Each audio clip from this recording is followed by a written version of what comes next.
Hey, what's up mga kaballers? Maligayang pagbabalik sa aking channel. Halina't pag-usapan natin ang balitang may masama nga daw mga kaballers balita sa team ng Clippers ngayong season. At ang balitang malaking banta nga daw ang team ng Warriors ngayon sa NBA. Tara na't pag-usapan natin yan dito sa Basketball Hotshots.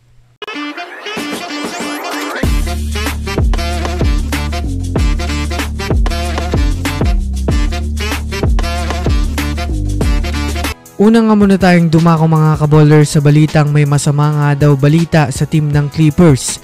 Alam naman nga po natin na ilan na lang nga pong mga star player ang natira sa Clippers matapos magsialisan sina Russell Westbrook at Paul George.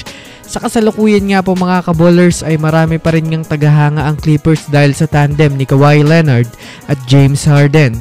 Ngunit sa ngayon nga po mga kaballers sa kalalabas nga pong balita, mayroon nga daw hindi maganda sa sistema ng Clippers ngayon. Yun nga po mga kaballers ang hindi pagtitraining ni Kawhi Leonard. Ayon nga po mga kaballers sa kanilang inilabas na update, hindi nga daw nagpa-practice mga kaballers si Kawhi. Kaya kung susumadayin natin, isa nga ito mga kaballers sa maaaring magpasama sa karera ng Clippers ngayong season. Dahil na rin naman sa maaaring mahirapan siya na makatch up ang bagong estratehiya ng kanilang kupunan na maaaring gawin nila ngayong season. Dahil na rin naman alam naman natin mga kaballers na kada taon ay maraming kupunan ang nagsasagawa o gumagawa ng mga bagong rotation. Kaya kahit man nga po mga kaballers isa siya sa star player ng Clippers ay hindi rin naman to maganda para sa kanilang kupunan.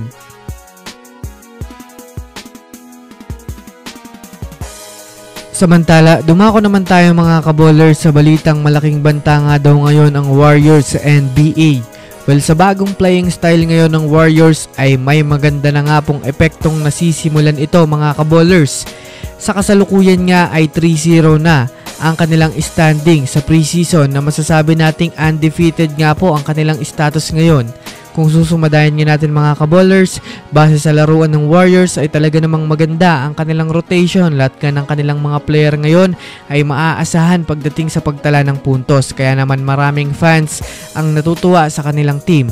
Kahit nga po mga kaballers, ang NBA analyst na si Stephen A. Smith ay sinabi nga po mga kaballers ito na hindi nga daw basta-basta ang lineup ng Warriors sa liga. Sa pagkakaroon nga po nila ng 6 to 8 shooters ay isang malaking banta nga daw ito mga kaballers para sa mga ilang mga teams. Kung susumadayan nga natin ng nakaraan lang ay halos si Stephen Curry nga po mga kaballers ang main offense ng Warriors. Ngunit ngayon kahit nga hindi magtala ng malaking puntos si Stephen Curry ay mananalo sila. So yun lamang mga kaballers, yan lang naman ang pag-uusapan natin ngayon. Pindutin ang subscribe and hit nyo na rin ang notification bell para sa mga susunod na updates sa mundo ng basketball. Again, this is Basketball Hotshots. Thanks for watching.